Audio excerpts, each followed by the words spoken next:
মুখে দিলেই মিশে যাবে মুচমুচে রসালো খাজা। প্রিয় দর্শক, আসসালামু আলাইকুম। Welcome back to my channel delicious cooking by Tahira. আজকের পর্বে আপনাদেরকে সকাল কিংবা বিকালের নাস্তার জন্য অসম্ভব মজাদার খাজার রেসিপি তৈরি করে দেখাবো। আর এই খাজার রেসিপিটি এতটাই মজার হয় যে মুখে দিলেই মিলে যাবে। আশা করছি আজকের রেসিপি আপনাদের কাছে ভালো লাগবে। তো চলুন রেসিপিটি দেখে নিচ্ছি। খাজা বানানোর জন্য প্রথমে একটা বোল নিয়েছি। এরপরে বোলের মধ্যে ব্যবহার করব 1.5 কাপ পরিমাণ ময়দা। চাইলে ময়দার পরিবর্তে আটাও ব্যবহার করতে পারেন।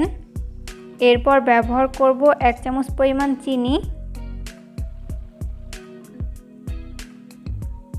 স্বাদ মতো লবণ। এরপর ব্যবহার করব 1 টেবিল চামচ পরিমাণ ঘি। চাইলে ঘিয়ের পরিবর্তে সয়াবিন তেলও ব্যবহার করতে পারেন, তবে ঘি দিলে খুব সুন্দর একটা ফ্লেভার আসে। এরপর এই সমস্ত উপকরণগুলোকে হাতের সাহায্যে খুব ভালো করে মিশিয়ে নিব। একটু সময় নিয়ে ময়দার সাথে ঘি খুব ভালো করে মিশিয়ে নিতে হবে। মেশাতে মেশাতে যখন এই মিশ্রণটি মুঠোগুলো দলা পেকে আসছে আর চাপ দিলে ভেঙে যাচ্ছে, ওই পর্যায়ে বুঝতে হবে এখানে তেলের পরিমাণ ঠিক আছে। তো এই পর্যায়ে আমি এর মধ্যে অল্প অল্প করে নর্মাল তাপমাত্রার পানি অ্যাড করে সফট একটা ডো তৈরি করে নিব। এখানে পানি একবারে না দিয়ে এইভাবে অল্প অল্প করে দিব আর হাত দিয়ে খুব ভালো করে মিশিয়ে নিব।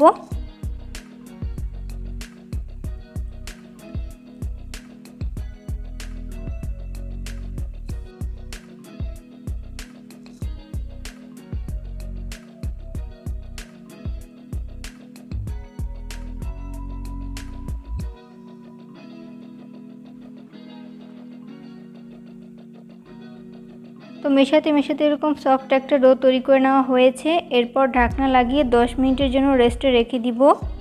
এরই মাঝে এই মিশ্রণটি পুরোপুরি সেট হয়ে যাবে। 10 মিনিট পর আমি ঢাকনা উঠিয়ে নিচ্ছি। এরপরে ময়দার মিশ্রণটিকে আমি আরও কিছুক্ষণের জন্য মথে নিব। ময়দার এই মিশ্রণটিকে যত ভালো মথা হবে খাজার শেপগুলো কিন্তু ততই পারফেক্ট হবে, তাই একটু সময় নিয়ে ভালো করে মথে নিব। মথে নেওয়া হয়েছে। এরপর এই ডোটিকে আমি 5টি অংশে ভাগ করে নিয়েছি। এরপর বেলার সুবিধার্থে আমি বোর্ডে সামান্য পরিমাণ তেল মেখে নিচ্ছি। চাইলে আপনারা তেলের পরিবর্তে ময়দাও ব্যবহার করতে পারেন। এরপর ওখান থেকে একটা ডো নিয়ে আমি রুটি বেলে নিচ্ছি। যতটা সম্ভব রুটি পাতলা করে বেলে নিতে হবে, মোটা করে বেলা যাবে না।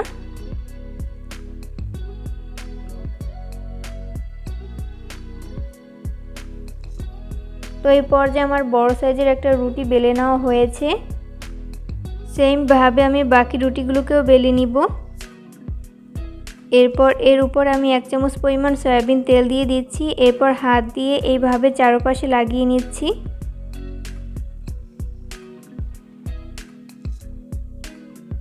তো এরপর আমি এর মধ্যে সামান্য পরিমাণ কর্নফ্লাওয়ার ব্যবহার করছি। এখানে অবশ্যই কর্নফ্লাওয়ার ব্যবহার করতে হবে, ময়দা ব্যবহার করা যাবে না। এরপর হাত দিয়ে এইভাবে চারপাশে ছড়িয়ে দিচ্ছি। তো সেমভাবে আমি রুটি, কর্নফ্লাওয়ার আর তেল প্রতিটা ধাপে ব্যবহার করব।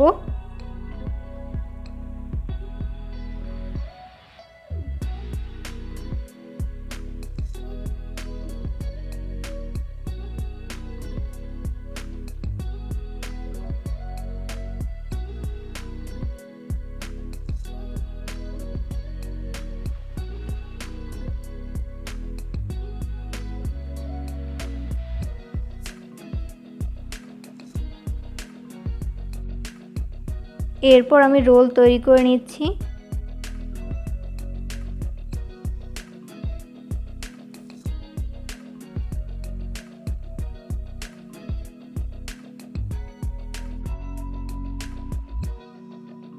এরপর আমি সাইড থেকে এইভাবে পানি লাগিয়ে নিচ্ছি যাতে এটা ভাজার সময় খুলে না আসে। তো এই পর্যায়ে রোল তৈরি করে নেওয়া হয়েছে। এরপর যেই কয়টা খাজার শেপ তৈরি করে নিব ওইভাবে ছুরি দিয়ে ভাগ করে নিচ্ছি।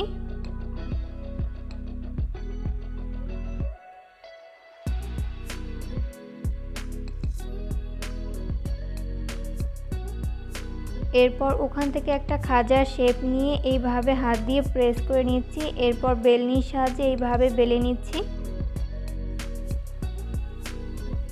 তৈরি হয়ে গেল আমার একটা খাজার শেপ। সেমভাবে আমি সবগুলো খাজার শেপ তৈরি করে নিয়েছি। এরপর এই খাজাগুলোকে ফ্রাই করার জন্য চুলায় একটা ফ্রাই প্যান বসিয়ে দিয়েছি। এরপর পর্যাপ্ত পরিমাণ সয়াবিন তেল দিয়ে দিচ্ছি। তেল যখন মিডিয়াম গরম হবে ওই পর্যায়ে আমি একটি একটি করে খাজার শেপ দিয়ে দিচ্ছি।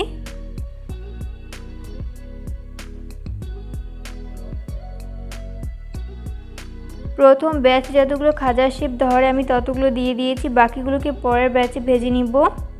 আর এই খাজাগুলো অবশ্যই চুলার আঁচ মিডিয়াম ফ্লেমে রেখে ফ্রাই করে নিতে হবে, এতে করে দুই পাশ ভালো মতো কুকড হতে পারবে।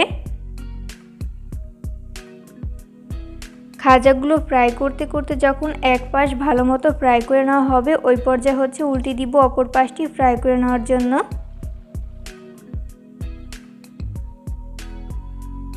উল্টে পাল্টে খাজার শেপগুলো যখন দুই পাশ গোল্ডেন ব্রাউন কালার করে ভেজে নেওয়া হবে ওই পর্যায়ে আমি তেল ঝরিয়ে তেল ছেঁকে উঠিয়ে নিব।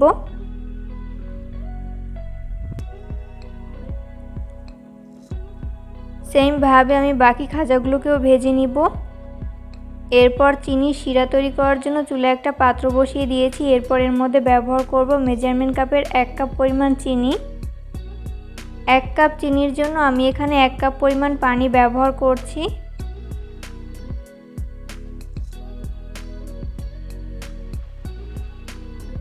এরপর একটা স্প্যাচুলার সাহায্যে খুব ভালো মতো নেড়েচেড়ে মিশিয়ে নিব।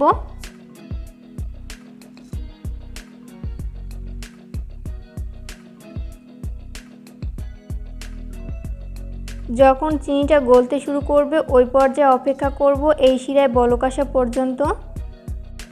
যখন শিরায় বলক চলে আসবে ওই পর্যায়ে চুলার আঁচ মিডিয়াম ফ্লেমে রেখে আরও 2 মিনিটের মতো জাল করে নিতে হবে। এরপর শিরাটা যাতে অতিরিক্ত ঘন না হয়ে যায় ওই জন্য আমি এখানে সামান্য পরিমাণ লেবুর রস ব্যবহার করছি। এরপর আবারও স্প্যাচুলার সাহায্যে খুব ভালো মতো নেড়েচেড়ে মিশিয়ে নিব।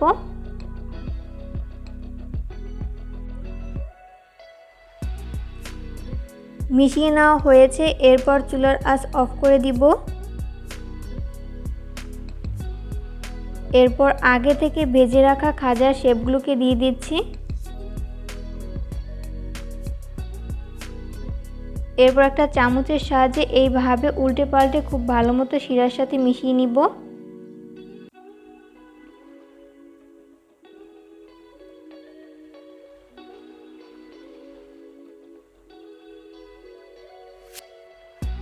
এইভাবে 30 সেকেন্ডের মতো মিশিয়ে নিলেই হবে।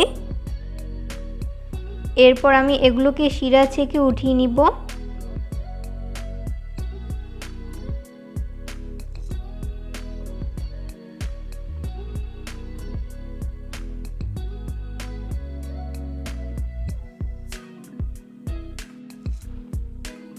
সেমভাবে আমি বাকি খাজাগুলোকে এইভাবে শিরার সাথে খুব ভালো করে মিশিয়ে নিব।